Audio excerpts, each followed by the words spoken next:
Bilsin arkadaşlar. Biz bu saat dersimizde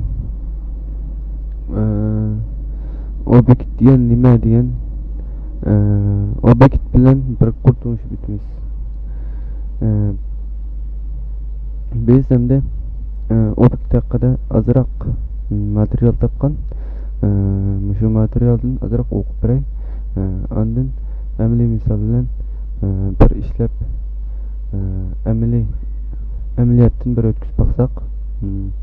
Objekt nima? Real dünyada objekt alet karakter bilen hareketinin birikmesi. Onu hamla joy surat kılıp buldu. Mesela velosiped, pick-up ve adam yana kompüter bina. Qatarlıqlar ular hammasi ko'z bilan ko'rgil bo'lgan obyektlar. Ularning hammasi ko'z bilan ko'rgil bo'lgan obyektlar. Obyekt var bo'lgan alaydilik holat bilan harakatdan iborat. Obyektda holat bilan harakatdan iborat deydi. Masalan, qo'yning o'ziga xos rangi, turi, qo'rsqachi, olti, harakati, narsa, yalapishi degandek, velosipedning olti, tormoz, pedal, chaq, qo'ng'iroq, egar harakat tizilishi, tormozlanishi, qayrilishi degandek ifodalanishlar bo'ldi. Program yozganda har bir kichik nuqtalar inchiklik bilan o'ylashimiz kerak degan gap. Yumsha detal HTTP uchur dunyosida obyekt munosabatli sonliq ma'lumot va usulining to'plamisi deb belgilangan. Mazkur bobda biz hamda munoz qilinganimizmi naq uchur dunyosiga obyekt iborat. Program obyekt real dunyoda obyektlar mavhum modeli. Me'yadim dedik deyilibdi. Programdagi obyekt real dünyadaki obyektning mavhum modeli. Real dünyadagi obyektning mavhum modelini sonliq ma'lumotlar xil usullar orqali tasvirlab, uning holati, harakati, alaydilik ifodalab chiqish mavhum obyekt turmush bo'ladi. Bu odatga o'zgaruvchi miqdor orqali holat tasvirlash, usul orqali harakat ifodalash asosida amalga oshiradi. O'zgaruvchi miqdor deganimiz namga ega bir xil amaliy gavdani ko'rsatadi. Usul bo'lsa obyektga munosabatli bo'lgan funksiyasi yoki jarayonni ko'rsatadi. Uchur dunyosidagi obyekt faqat real dunyodagi konkret obyektlarni ko'rsatib qolmasdan, balki yana mavhum narsalarni ko'rsatadi. Masalan, yumshoq detal grafik yuzini buning amaliy misoli. Undan cho'ng kichik bo'lishda holat uchurlari bo'lishdan sirt yana etish, harakatlanish qatorliq harakat usullari bor. Agar harakat programmasida faqlarning ismi, holati, harakat tezligi va usuli qatorliq usullar ko'rsatilgan bo'lsa, unda aniq bir obyekt belgilangan bo'ldi. Ham uning amaliy turmushda faqlarning moslashtiruvi bo'ldi. Mana bu amaliy misoldagi obyekt deb ataladi. Shuning bilan birga yana amaliy misoldagi obyekt munosabatlik bo'lgan o'zgaruvchi miqdor usulining amaliy o'zgaruvchi miqdori va amaliy misolga munosabatlik usul deyildi. Undaqda biz buni qisqacha ko'rib o'tdik. Men bir parcha rasm tayyorlagan, bu rasmni ko'rib boqaylik. Mana bu bir obyekt, cho'ng turdagi bir dongu degan hayvonotlar. Bu cho'ng bir turdagi hayvonotlar degan obyekt. Buning ichida yensal dongu da go'shtxo'r hayvonlar. Bu go'shtxo'r hayvonlar. Bular bir obyekt, bu toshqan bir obyekt, bu obyekt. Shuning uchun biz ko'zdan ko'rgil bo'lgan harakat ifodalanishli bo'lgan narsalar bir obyekt kitabi. Undaqda biz programmada obyektni qanday turg'izamiz, obyektni qanday ishlatamiz, obyekt degan nima, obyektni qanday yo'tkab ishlatgan bu qatorliq bir qator narsalarga to'xtalib o'taylik. Undaqda men bu yerga bir klass quray. Hayvon bo'lsin. Men shunchasini aytgan ekan.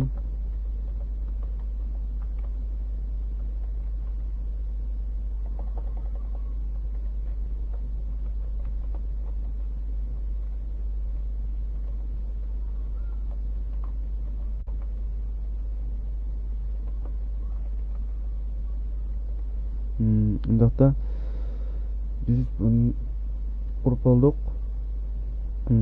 Undaqda biz bir qo'yni misalga olib baqilay. Qo'yun bir hayvonga tabiat shundaymi? Shundan biz bir qo'yni misal qildi. Bu qo'yning endi nomi public bo'lsa o'rtaq degan ma'noda. Buni tunchi darsimizning biri qo'ygan. Bizlar zatda private, public, protected, pagestion bir qadar narsalarni ko'ramiz. Hozircha buni bunday tushunib solgan sizlar zat darsimizda buni ayrim tushundiramiz. Undaqda public string bu qo'yning nomi nom bo'lsin. Endi public string bu qo'y erkakmi dishmi? Shuni hukm qilish uchun erkak bo'lsa true deb xat chiqsin. True bo'lsa false deb xat chiqsin. Undaqda biz buningga boolean tipdagi bir misol olaylik. Biz buningga bunday misollar chiqsa qamlashmaydi ekan. Shunga buning uchun misol elib jinsi deb qo'yaylik. Andin public bu paqlanmi yoki cho'ng qo'ymi? Agar cho'ng qo'y bo'lsa rost deb chiqsin, paqlan bo'lsa false deb chiqsin. Undaqda boolean tipdagi bir o'zgaruvchi olaylik. Boolean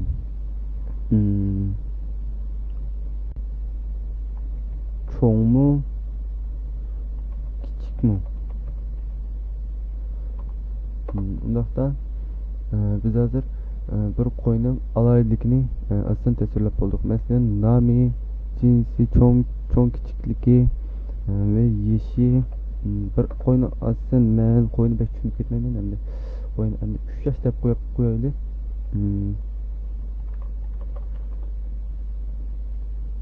Yeshi. Buningga yosh o'nkin IMT deb olaylik. Undaqda bu qo'yninki yana qanday ortiqchilikqa bor desanglar taqliy olamdi. Sehriy olamdi degan bir qo'shib qo'yaylik. Buning boolean tipini olaylik. Rost yolg'on tipi.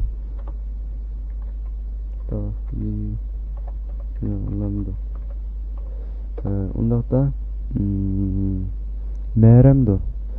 Bu qo'yni alaylik endi. Buningga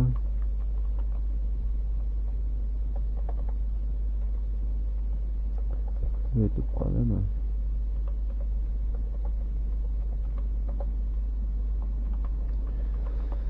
Endi biz yana buningga qanday qalaylik bor deganda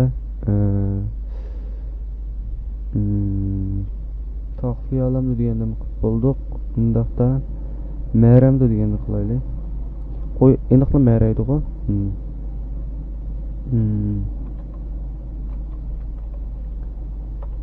Undaqda biz bir qo'yninki bir alayligini mavhum biz program orqali mavhum dunyoda ifodalab oldik. Undaqda biz buni chaqirib ishlatib baqildik. Undaqda men bu yerga bitta funksiya yoziladi.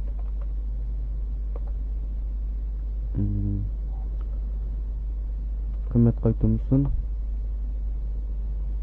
Chaqirish deb qo'ying.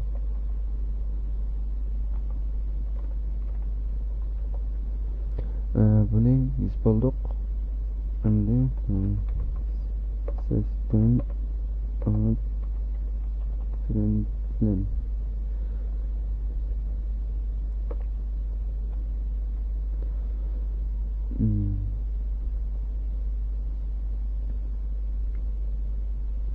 nomi shundami?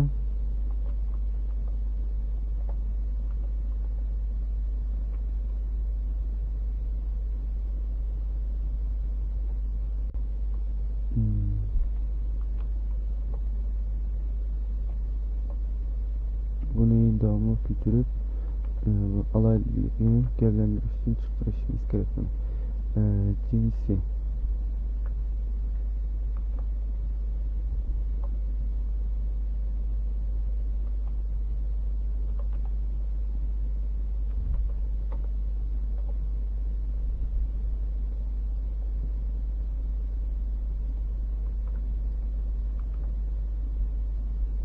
Çoğun küçüklük ki.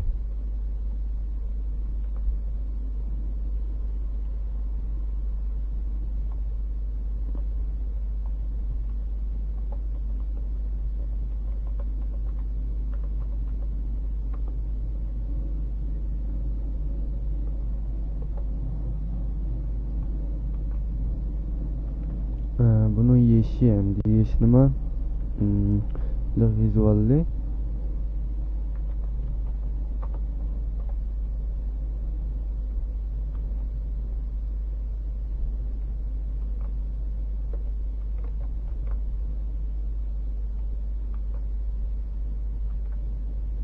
tahliye da.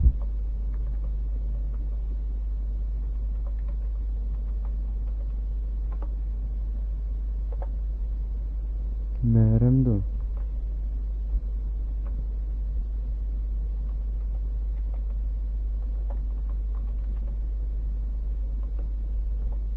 Meryem'do değil ha.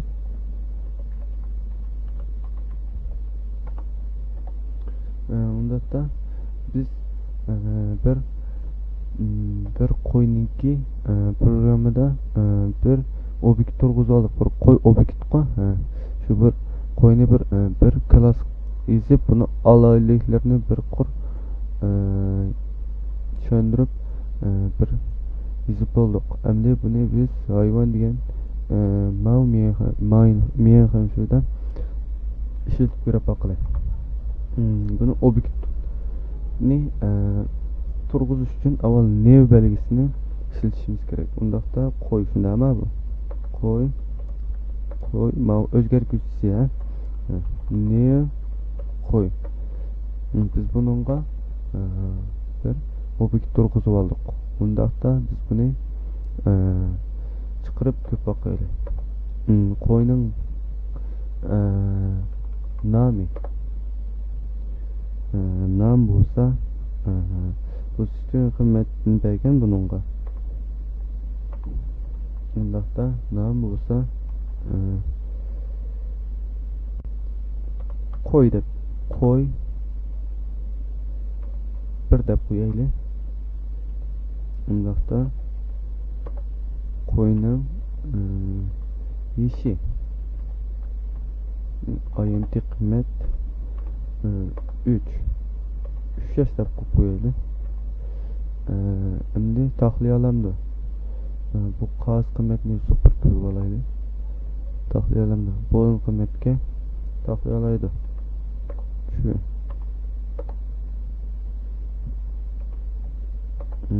Endi cinsi shu qimmat qo'yaymi? Erkek.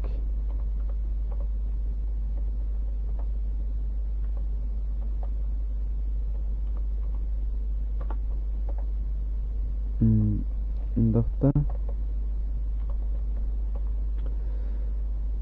Meryem'do.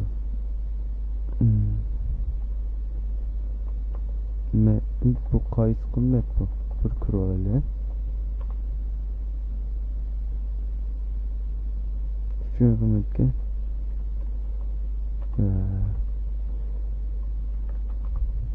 Kızıldan Mera koydu da biz koyayım.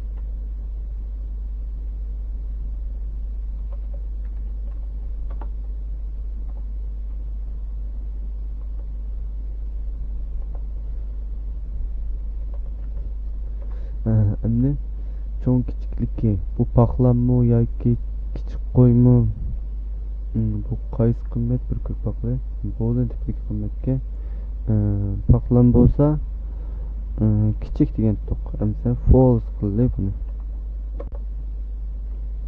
Yana qaysi qoldi? Meğerimde tahlayalamdı yeşil zinami. Hemen iş bakın. Yani biz bunu çakırıp görüp bakalım. Koyunu çakırayız. Şimdi biz bunu çıkarıp bir görüp bakalım.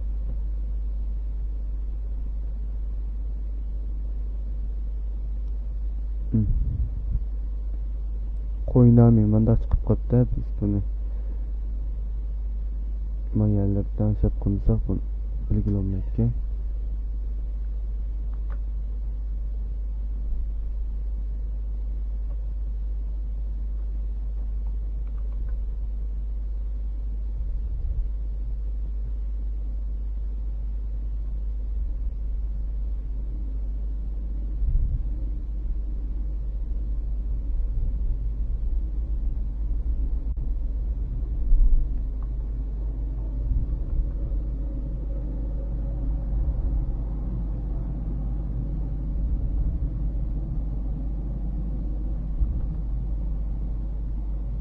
Biz bunun ornuna almashtirib köydenler oyam gerek bilgili olmaydigan bir film çıkıp kaldı. Sonra bunun ornuna almashtirib ko'rib bakalım. Uyg'urchada men o'ng tarafdan kelgandan men andiq chiqadi deb o'ylagan bu. Yenilan bu to'nimay ta'tir chiqib qo'ydi.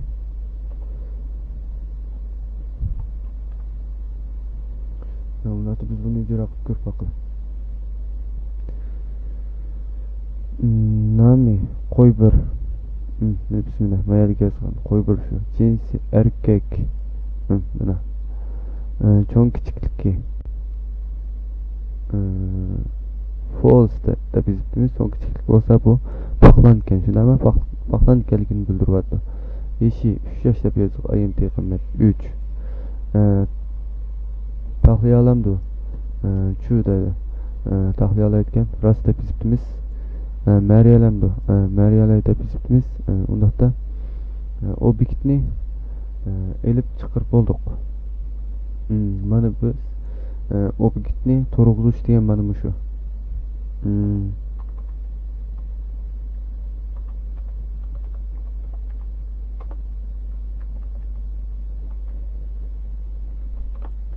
Obyektni new belgisi orqali turg'izib, bunga new belgisini ishlatib turg'izib, biz bu new belgisi yozgan ekan, bunga ishga saqlash uchun ma'lum nisbatda bo'shliq ta'minlab berdi. Anadan bu ishkilik sistemasi aylanib shunda qolib keladi. Bunda da biz bu yerda bir qo'yninki xosliqlarini va harakatlarini shuningdek narsalarni ifodalab chiqarib oldik. Mayada bo'lsa ifodalab oldik mayada.